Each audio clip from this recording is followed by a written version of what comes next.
Hello, once again. We are back with you live here from Stately Torch Tower. Johnnie Torch Live number 66. Execute episode 66. Yes, we've been doing this for quite a while now. We've got 66 live broadcasts in the bank. This is an actual honest to goodness live broadcast tonight. It's going to be interesting to see how this turns out. Kind of a late one. After the holidays, kind of not wanting to, push the energy here. I'm tired. I got to admit, I'm very tired. So I saved it for after Raw. I was waiting for Raw to be over. Raw just finished, if you're not watching this live, a few moments ago. And Brock Lesnar and Roman Reigns closing the show. So, yeah, I should do a WrestleMania predictions video. I don't know when I have time for that. Probably do that maybe on Saturday, but that's when I'm going to do the next This Week in Comic Book Television, because we have the only way to spend your Saturday. We had taken the holiday weekend off, of course, and a very happy Easter to each and every one of you. If you didn't hear me wish it to you before the holiday, it's a belated wish for you.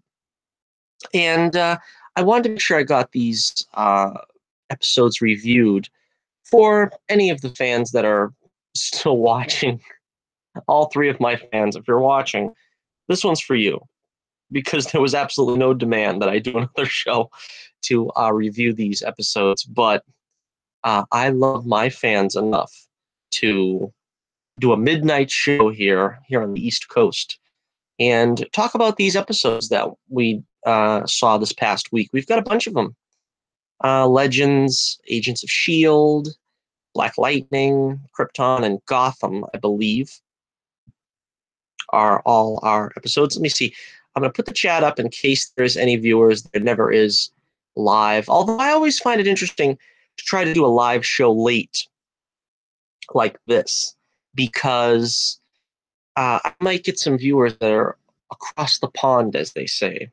That might be interesting to hear from some of you guys that are maybe over in the UK that are either just going to bed or just waking up. I don't know. I don't know the time difference in several of these European countries. I do also have a poll of the week, which I didn't prepare because I usually do that in the Torch News Roundup. But check out my Twitter page. You'll find my poll of the week question buried somewhere there. And the question this week is, what do you prefer that they call the artist formerly known as Captain Marvel? DC's Captain Marvel, Fawcett's Captain Marvel. Now he's known as Shazam. When I was a kid, I called him Shazam, so this is not really a big deal to me, but a lot of people are, I don't know, kind of taking it hard that he's now being called Shazam. He's not being called Captain Marvel anymore, because I guess Marvel has the rights and they don't want to muddy the waters, so to speak, over brand recognition over on DC side. So the options, of course, are Captain Marvel forever, Shazam is fine, the Big Red Cheese, which is something he was called often, sort of like his nickname informally, and who? For those of you who probably never really read a Captain Marvel comic in your lives, I never had a problem with calling him Shazam, because to me, I don't see why he's a captain. It has absolutely nothing to do with the story.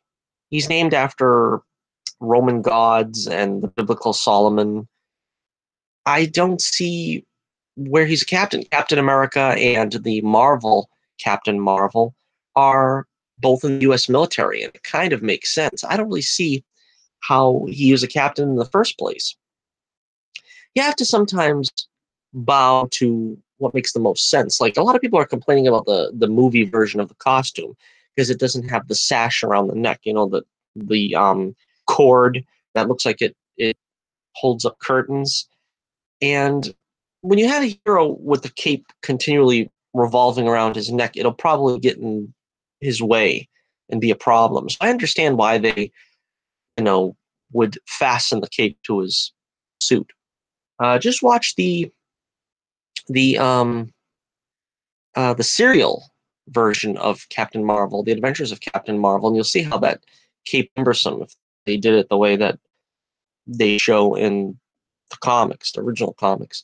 That's a great serial, by the way. I recommend it highly. I think that's probably my favorite serial, if not my favorite superhero serial. I probably would still say I like the original Flash Gordon serial the best. That was the best.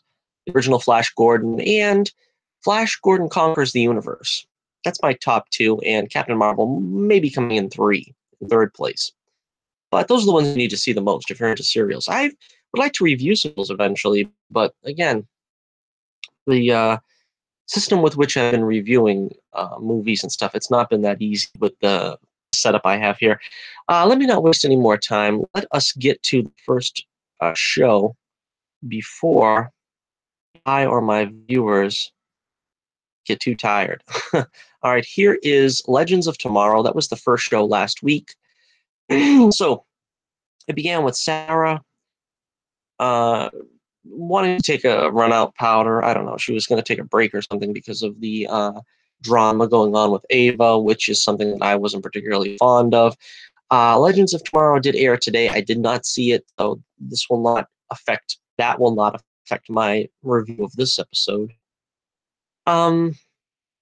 Isis is put in charge of Mick. Gary shows up and says that Ava's missing. I don't know. So Sarah and Ray join him in the search to find her. They find actors posing as her parents.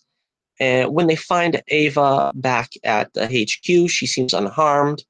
And they travel to 2213 to find that she makes up over the female population. So Ava's apparently a clone. I did not see this coming. This is an interesting way to, turn the story. I had no idea. And it is pretty unique. You don't really hear this kind of thing too often where you have like a renegade clone. Apparently she didn't know she was a clone either. So they end up having to fight these Ava clones. Meanwhile, we have Nate and Wally going to find the injured Vixen. I can't remember her name. The Vixen from current day, the Detroit Vixen, so to speak. She was injured in some kind of a fire rescue or something. When they go to the hospital to find her, Kwasa's there. Wally tangles with Kwasa. It was a pretty cool scene. She says she did a protect Vixen because it's her cousin, I believe. So they agree to join forces, the three of them. And there was a funny joke there where Nate calls him the second fastest man alive. So Wally departs, and Kwasa and Nate have a plan. Nate gives up his powers, and Kwasa trades him to Damien Dark for the Vixen totem. But she double-crosses him for fear that he'll change history with her grandmama. Because remember, if she doesn't go back to Zambezi and have offspring, we won't have the modern-day Vixen or Kwasa.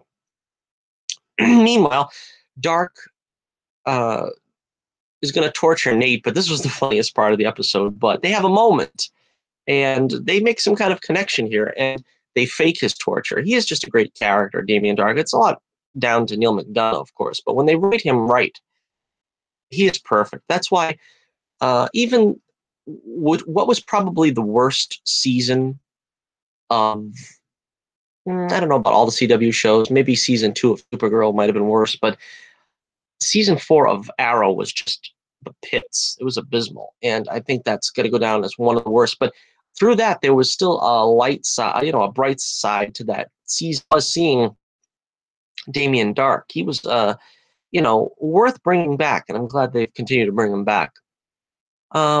Anyway, Kwasa gives the totem to Vixen and tells her what she did, but they're still at odds. Meanwhile, Nora, who's still possessed by Mollis, takes out Damien and Wally, and Vixen has the totem. She fights the dark power. Kwasa saves Nate and fights Nora, but Nora tears the totem from Kwasa, apparently killing her. We don't really know. Vixen's kind of cool to Nate and sneaks off to Zambezi, 1992.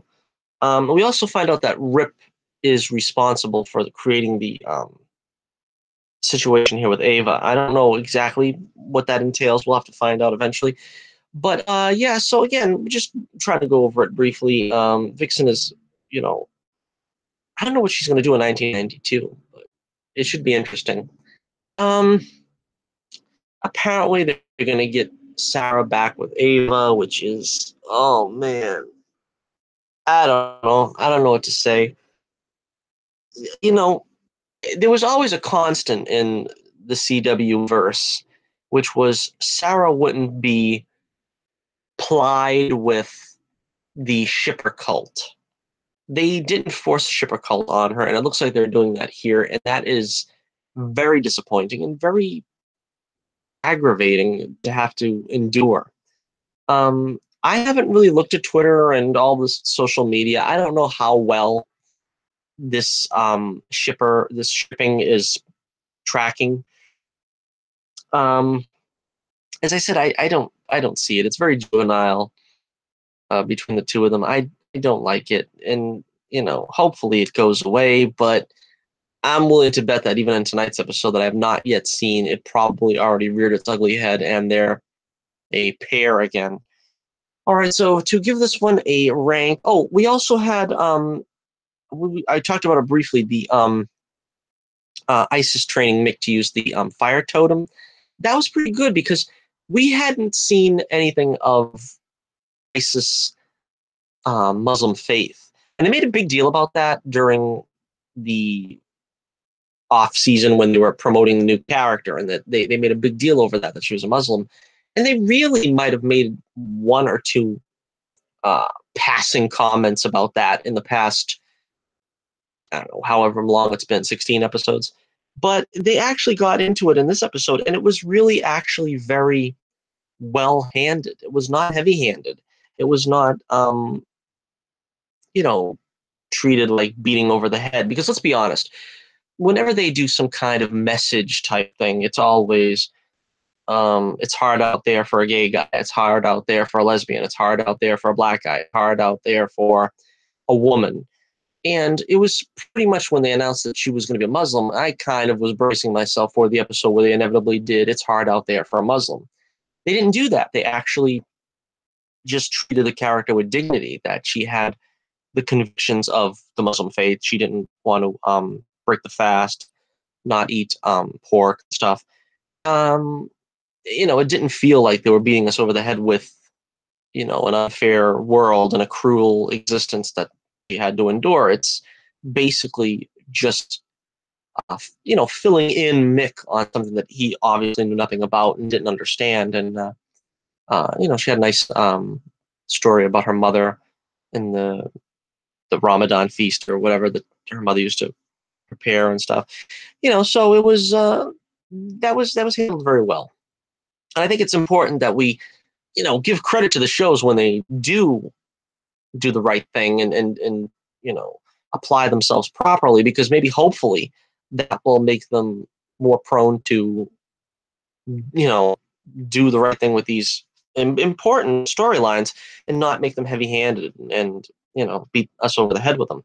All right, so I'm going to give this episode, it was a pretty good episode. I'm going to say 4 stars out of 5. Yeah, I'll say 4 stars out of 5 for Legends of Tomorrow. All right, and we'll see how this goes. I mean, Legends, of course. We'll see how the storyline goes in the future. All right, next up on the agenda, we have Black Lightning. Let's see what's going on this weekend. Black Lightning. This show's been trudging along pretty well, and I've been enjoying it. I've really liked what they've done with the show so far. Like I said, there's some episodes have been somewhat heavy-handed. All right, so this one begins with Thunder finding the chamber with the kids, because Gamby told her at the end of the last episode that they're having experimentation on the kids. I don't know if you could see that. There's that guard guy on the ground. Yeah. Anyway, let's keep the focus on Jeff and Anissa. Okay. I just wanted you to know what they were looking at, because it does seem kind of strange. All right. So she goes back and tells Jeff about the chamber. They come back and try to save the kids, and of course, apparently, somebody moved all the bodies and stuff, and they're all missing when they arrive. Um, LaLa is still seeing dead people, and he talks to his cousin that he killed. Remember that cousin who was giving trouble to Anissa and Jennifer. Dr. LaLa performs an earectomy. That was pretty interesting, to say the least. Excuse me. Jeff tells Anissa Gamby's story and says that he can't trust Gamby. Meanwhile, we get Two Bits back. I was happy to see Two Bits. I like him. He's sort of he's like the informer. He's their version of the Turk from Daredevil, and he's their version of, like, say, on the Flash they had on the original show they had what was that guy's name? Foz Knight? Yeah, Foz Knight. He was the Stu over on the original Flash with John Wesley Shipp. And I've always enjoyed Stu characters. They're always a lot of fun. And I actually have created a Stu character in the world of Bullets Bourbon. If you check out my comic, The Adventures of Bullets Bourbon, where we have Smilin' Sam, the human discount warehouse. And so I took the inspiration of my favorite Stoolies in fiction and sort of applied that there. All right, but anyhow, so Two Bits tells Black Lightning about this child abduction that he's seen or whatever, and LaLa is trying to get a new dope supplier, and he literally offers his mama as collateral. Now, you know you got a bad guy here when he's offering his mama as collateral. But that's what he does, because LaLa, he ain't right in the head. He ain't right in the head still. Over on the home front, we still have Jennifer resisting her powers. Her powers were emerging the past couple of episodes. Anissa wants her to use powers for responsibilities. With great power comes great responsibility. The Spider-Man creed is being very well demonstrated here, even if it wasn't in the last two Spider-Man movies, or the last three, I guess I should say. Let's see. So she accuses her of being a quitter and her powers flare up. That was interesting. All right, the CIA wants to take Gamby in, and he pulls a gun, but the creepy dude threatens bystanders, so he gives himself up. Gamby gets the old-fashioned working over, and he looks like Rocky at the end of Rocky 4. I mean, it's really brutal. No, actually more. He looks like Rocky at the end of Rocky 2. No, maybe it was Rocky 1. I don't know. He got sort of that one eye closed thing going. Anyway, they think he knows who Black Lightning is. He denies it, and they go to grab Jeff because they know that that's sort of one of his weak points. Lynn runs tests on the girls. Jennifer doesn't have any different physiological effects or whatever, but apparently she's got powers the same as Jeff, which is interesting. I don't know how that manifested like that and not for Anissa, but anyway. So meanwhile, Jeff is mentoring the kid who LaLa menaced in the first episode. I knew that kid was coming back, and he is so cool. I am so that kid needs a spin-off show. But he's out there hustling in the streets, doing what he got to do, doing what a G got to do. You know what I'm saying? And Jeff gets him and says, to come by the place and try to, learn something, and so he's sort of tutoring him now. So meanwhile, they grab Jeff and take him to Gamby at gunpoint. In a classic scene, he puts the light out and they end up shooting each other. Jeff takes him to the lair, and Jeff takes his family to his childhood home to hide out. Now, the big twist at the end was Jeff's vice principal is working with the CIA guy, and he tells her that Jeff is Black Lightning. So the cat is out of the bag. And I was surprised that VP was actually a bad guy. She actually liked one of my Twitter posts. She can't be all that bad, can she? But yeah, she's obviously a criminal. You got to be careful of people in the system. You got same thing happened over on The Flash, where the warden was a bad guy. All right, so this was kind of a serviceable episode. I don't know, another one I think which, I'll say 4 stars out of 5. There's 4 stars out of 5 for this week on Black Lightning. All right, so next up we have, let's take a look at Krypton. Krypton. Krypton. Okay. So this is the second episode, and we have Adam Strange still talking to Seg in the fortress. And Strange says Soup was too busy to make the trip.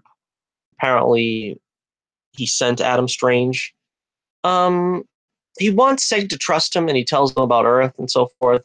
And Seg and Strange go back to Kandor. Seg wants to kill Vex, Vex Prime here, whoever this guy's first name is, I can't remember, because he was behind the killing of his parents, the killing of his grandfather, and basically stripping the L family name away from him. Seg is on the run again from guards. He gets caught. Nissa tells Seg that she's going to meet, they're going to meet her father and sort of iron things out. So Vex explains the thing about the mask of Rao, the masked voice of Rao guy. And they're going to have the ceremony to have him join the clan, so to speak. Meanwhile, we have the side plot of Lady Zod's platoon going off against the Rankless. Lady Zod, what's her name? Lyta? She asks her mom to stop it, and she won't. Lady Zod meets up with Seg. Seg goes to Vex for funeral rites, but he refuses. He asks to continue his dad's work at the Science Council, and he gets permission to do that. Meanwhile, Strange gets new clothes at a bar with his friend Kim. Seg tells Strange he's on the Science Council and wants him to prove himself, or he'll go through with his revenge plan. So either Strange can prove that the story is true, or Seg is going to kill Vex. Lyta challenges the commander, Cobalt, to lead the ranks. I think that's the commander's name, Cobalt. She challenges him. Meanwhile, Seg's bartender buddy, Kem, can't find proof of Brainiac, so Seg goes off for revenge. Adam Strange and Kem want to stop him, but Kem uses Adam's cap, that Detroit Tigers cap, to bribe some other lowlife to get information. Nissa ends up giving Seg his parents' remains, which was a nice gesture. Seg thinks it over, and he gets a visit from some poor mother and daughter who thank him for his, charitable behavior, which apparently this is what changes his mind from assassinating Vex, because he had a knife, or a dagger would be more appropriate, hidden in his sleeve, secreted in his sleeve. Meanwhile, Lyta and the commander fight for control of the platoon. She gets the snot beat out of her, quite frankly, but she still manages to best him. And he pleads for mercy, but Zod has no mercy. And she dispatches him by breaking his neck, pretty much something that the Zod family will have to endure in the future. Kind of interesting. All right. As we seen the promo of last time, Seg is in the fortress and finds the hologram of his granddad. They say that Val discovered the Phantom Zone, which that disappoints me, because Jor-El was supposed to find the Phantom Zone. He discovers the Phantom Zone. They're making it his great grandfather. I don't know. Oh, that might be Jor-El's great grandfather? Yeah.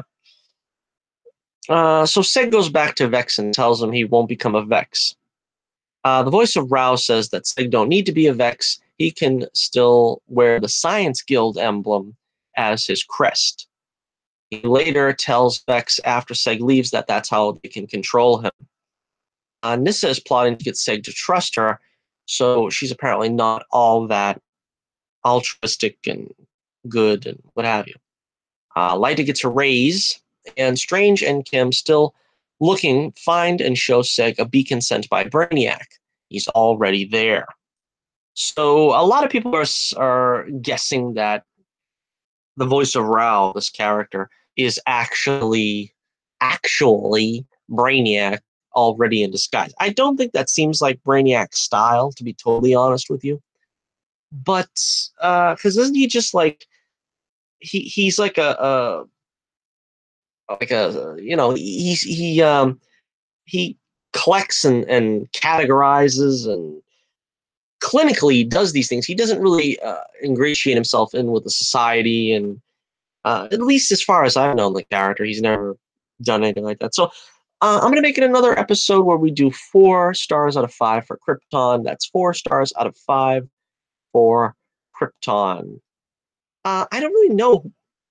I'm trying to think off the top of my head. I don't know what I'm going to give episode of the week. I'll probably give it to the last episode, but we'll get to that in a minute. All right. So that's Krypton. We've got Krypton 4 stars out of 5. Next up, let's go to Gotham. This week in Gotham, which was an interesting week. We had 3 supervillains, and they were not the Kryptonian trio, but the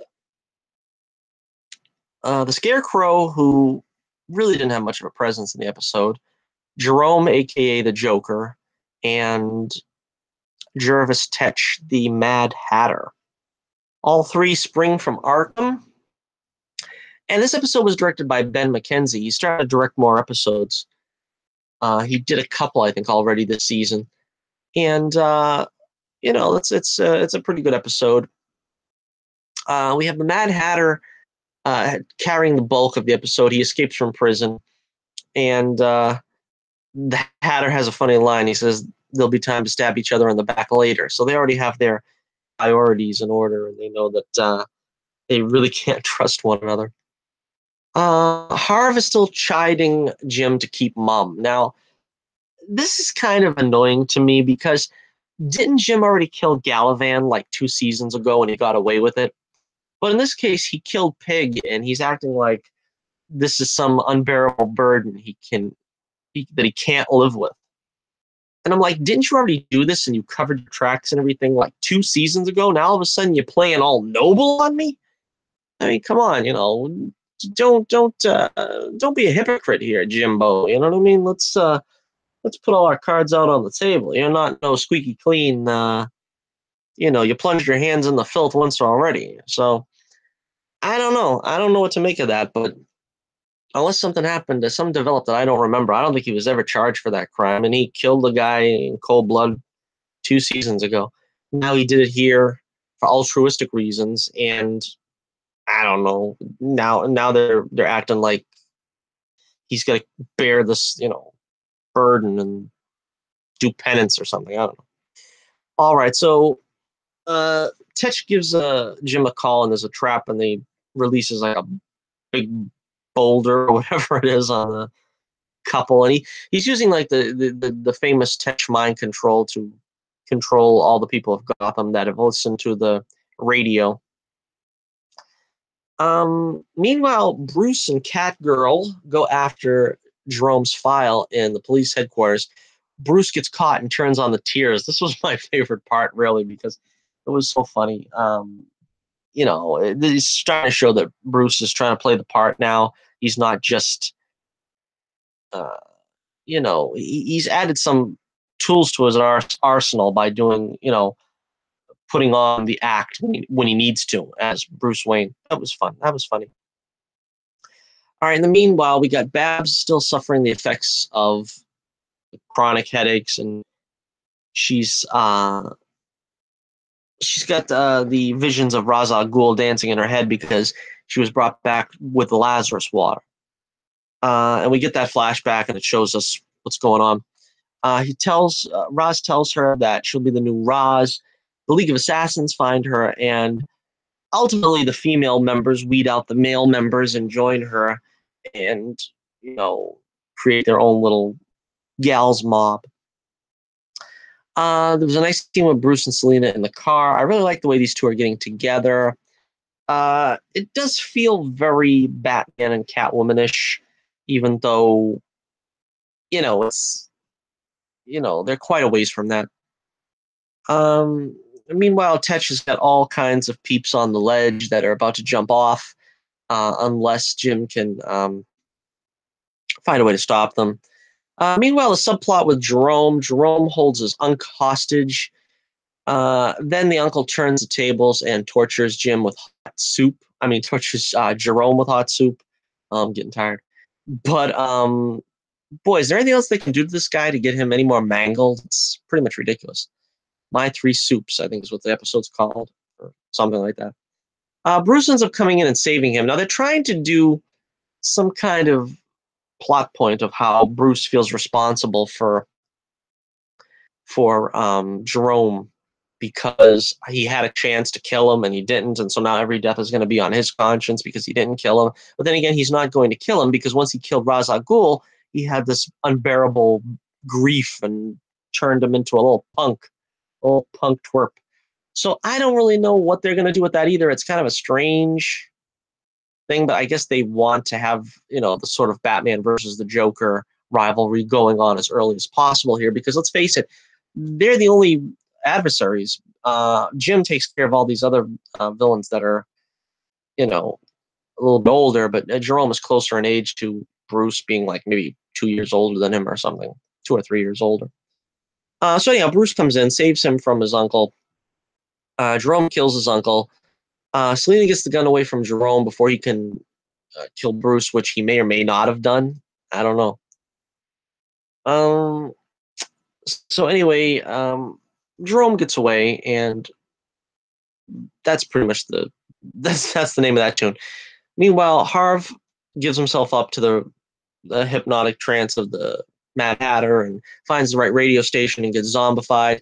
Jim finds Tetch and stops him, but Jim saves the day by offering some counter programming for them to save each other instead of telling them to save themselves, because Tetch already programmed them not to respond to saving themselves, that they kill themselves.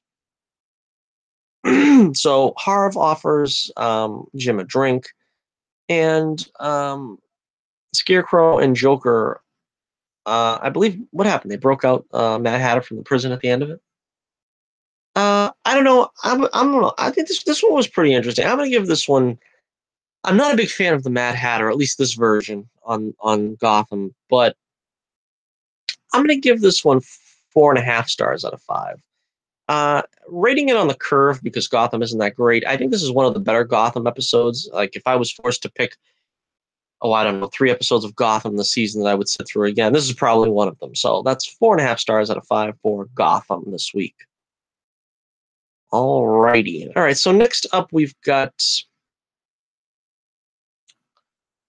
let's see, Agents of S.H.I.E.L.D. Oh yes, we still have Agents of S.H.I.E.L.D.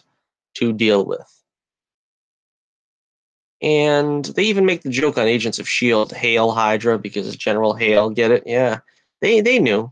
They knew what they were doing. All right, so this was largely a flashback episode with Hydra High. Hale was in Hydra High. Say that 3 times fast. I also want to take the opportunity still, since it's still April 2nd here in New England, to wish Clark Gregg a very happy birthday, Agent Coulson. It's his birthday today, so happy birthday, Agent Coulson. And yeah, as we mentioned in the last Torches Roundup, if you haven't listened to it, listen to that broadcast where we talked about how he has joined the cast of Captain Marvel.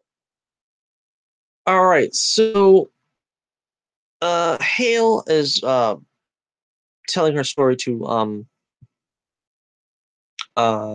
Coulson, and she says they need to work together. And then we see a flashback of Hale and Sitwell in Hydra High with guest speaker Whitehall. And Von Strucker was also a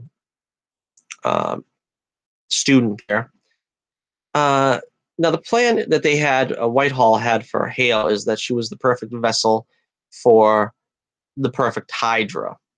And that's why Ruby is some kind of experiment or something that they created in a laboratory. I guess. I don't know exactly how this works, but that's about what it sounds like.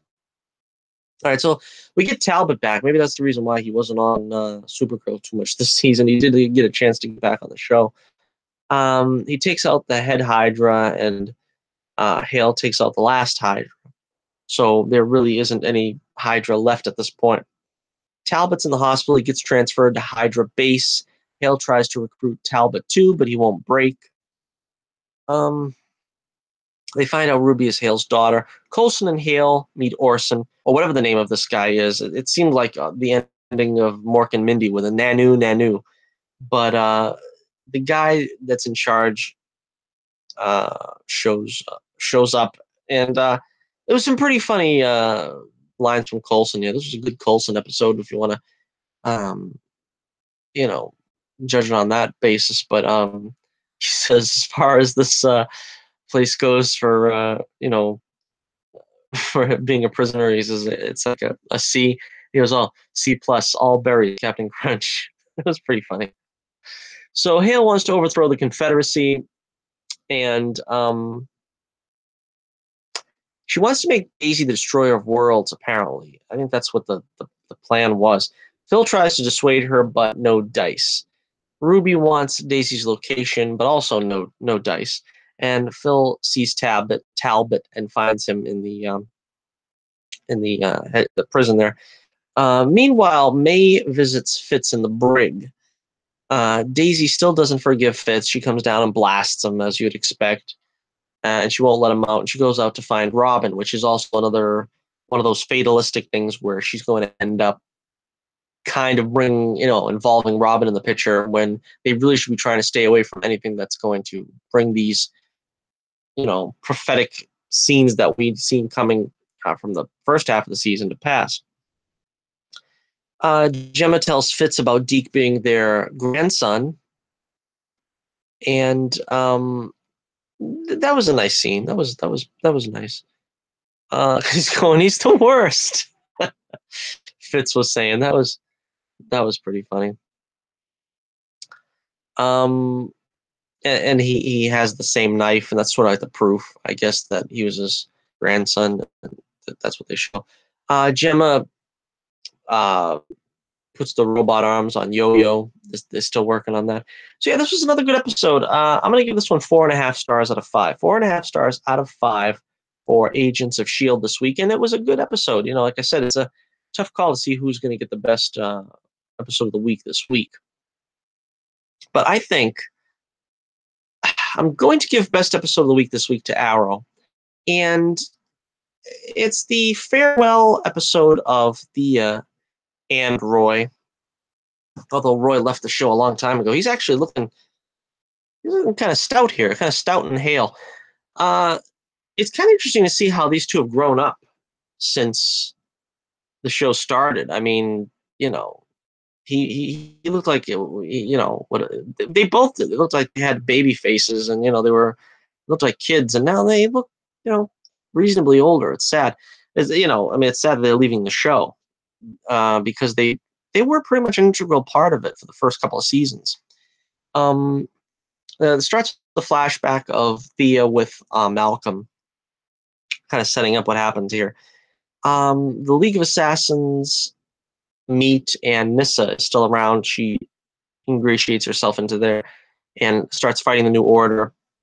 I think Athena is the name of the new leader of the League, which is sort of just like a remnant fraction. So we hear in passing Quentin is still living with Black Siren. If you didn't remember, that was what was going on with them too. We don't have anything else with them in this episode, though. Dylan still wants to be the Green Arrow, which is infuriating. And Ollie talks to Thea about it, and it looks like it's pretty much settled that he's going to stay Green Arrow, but is this going to lead to more drama on the show? Oh, man. Once again, stroking my brow. But, everybody hates each other on the show as it is. The only one that's not allowed to hate anybody is Felicity. Everybody hates everybody else. And it's like, oh, are they going to do something like that with Diggle? I don't know. Is he going to live long enough to see himself become the villain? I don't know. All right. So meanwhile, Team Canary, I guess is what we're calling the other team. They're down to two. It's just Canary and Curtis. So they're trying to find out about the corruption on the police department. The captain of the police is corrupt, and they're trying to get the lowdown skinny on that. Now the League of Assassins hits them, and Nyssa saves them. It's a pretty funny thing seeing Nyssa now since Oliver's married, because she's dropping all kinds of references to how she's married to Ollie, and going back to season 3, and she calls Felicity her sister wife. It's just pretty funny stuff. And the implication is she's just doing it to annoy Felicity. But that was pretty funny. So Nyssa wants Thea to help her find a map, because there's some kind of a important thing in this map that they have to find. I don't even remember what it is. They meet Tigress, who gives the location to this box that they found on the map. Now, the place is booby-trapped like Raiders, as Felicity says. Roy is not in costume, which is what's annoying to me, because I really wanted to see him in costume again one last time. But again, they're trying to trade on the fact that Thea is wearing Roy's old outfit, and she just took it in several inches, and, it's the same outfit. But he's just wearing like a baseball cap and a jacket. It's kind of underwhelming, but he does have the bows and arrows. Would love to see these guys stay on the show, but unfortunately, Tigressa is dead. I guess that's supposed to be Tigress. I don't know in this continuity. The League shows up and wants the box and offers to spare them if Thea comes. Some great action. It's a great action scene. Thea sets off the traps, injuring Athena. Thea wants to help Nyssa, much to Roy's consternation. Meanwhile, Curtis and Dinah break into the evidence locker, and Curtis gets a new boyfriend out of all this. I wonder if it's really that easy, because I know it's not that easy for us straight guys, but it seems like Curtis just had to go in there and bat his eyes at this guy, and he just happened to be gay, I guess. And well, sparks flew. Meanwhile, we got Ollie confronting Nyssa on trying to recruit Thea for this plan, and that was kind of a nice scene too, because they've got some history too, him and Nyssa. So it was nice they did, kind of gave them a moment too, because Nyssa is pretty much going to get written out of the show again for a while, apparently, too, at the end of this. Felicity opens the box, and it's blank paper. So the League strikes the team, and Roy gets taken down. Athena's out for Thea's blood. Roy disarms the bomb. That's something else that he was famous for doing in earlier seasons. Thea ends up stabbing Athena, but she gets away. And Thea's blood triggers the map. The map is to 3 Lazarus pits. And apparently this is what's the catalyst. And if they were going to write them out, if they were going to write Thea out, I was glad the way they did it. They handled it very well, where she's still with Roy, because arguably she should have been with Roy from the beginning. It's just that Colton Haynes wanted to leave the show. So she's still with Roy, and she's going to go and still be in action, going off with Nyssa and Roy to stop these Lazarus pits. It kind of reminded me of, do you remember Spider-Man, the animated series, where I think at the end of the show, Black Cat went off with Morbius and Blade, and they were going to hunt vampires, and it was sort of like that was writing them out of the show, and then you would meet up with them later. Hopefully that's what they're doing here. We're going to meet up with them again at some point in the future. The way they've been doing it with Colton, just 1 or 2 episodes a season, and just get us caught up with what they're doing. Dinah gets the evidence on Captain Hill, so now she knows what's up. What's up? Nyssa formally annuls the marriage to Oliver, and I don't think it was a marriage that was ever consummated, so I guess that's fair and legal. I'm glad to see Thea and Roy together, so that's like the perfect send-off, really, for this one. I'm going to give Arrow And it's sad because, Thea is like the little sister, and they try to give her something to do. I think it was Willa Holland that wanted off the show, so um, I think they would have kept her on if it wasn't for Willa wanting off the show. But I'm going to give it episode of the week. I'm going to give it 4.5 stars out of 5. That's 4.5 stars out of 5 for Arrow, and Arrow gets episode of the week this week in comic book television. The only way to spend your Saturday, and we usually do the show live, as I said, we usually do the show live on Saturday. We had the show off because it was Easter Eve, but just to keep up and make sure that we got it done before next week's week in comic book television, we're doing a very special midnight broadcast here, most of us over on the East Coast. I want to thank you for joining me for this very special broadcast, and if you like what you heard, come back for the only way to spend your Saturday here with us on Johnnie Torch Live for This Week in Comic Book TV. A lot of fun stuff going to be happening in the coming weeks. We've got Legion Season 2. Don't know how much I got to say about that because that's a very complex show. That's kind of hard to break down and talk about, but we're going to talk about it because I'm looking forward to it. We've got Supergirl coming back, I believe, in 2 weeks. We're going to have Legends of Tomorrow wrapping up pretty soon. The next couple of weeks, we'll see it through. And, of course, The Flash is coming back. And, I don't know when the rest of the shows are wrapping up, but that's probably going to be within the coming month as well, in May, next month. So, yeah, check it out. And let me know what you think about the episodes of the week and what your ranking is for them. I want you to check out my link in the description below for my Twitter page where you can vote in the poll of the week, see what else I'm up to. You can also check that other link that says my website for the Adventures of Bolts Bourbon, Private Eye.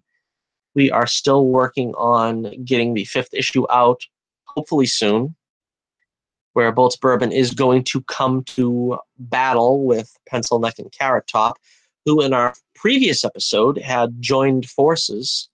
So we've got a maniacal, evil, crazed, demented Pencil Neck in partnership with the evil, plotting, genius, mastermind Carrot Top. And it's a very dangerous combination, as you might expect. All right, so until I see you once again, and I don't know when that will be, probably Wednesday. We try to do a show on Wednesday as well to do the Torch News Roundup. Not too much news so far this week that I've heard, but once again, thank you for joining us. Very happy Easter to you, one and all. And once again, check us out. Give us a like, a share, and subscribe if you haven't already. This is Johnnie Torch reminding you once again, keep the flame burning brightly, and I'll be with you again real soon.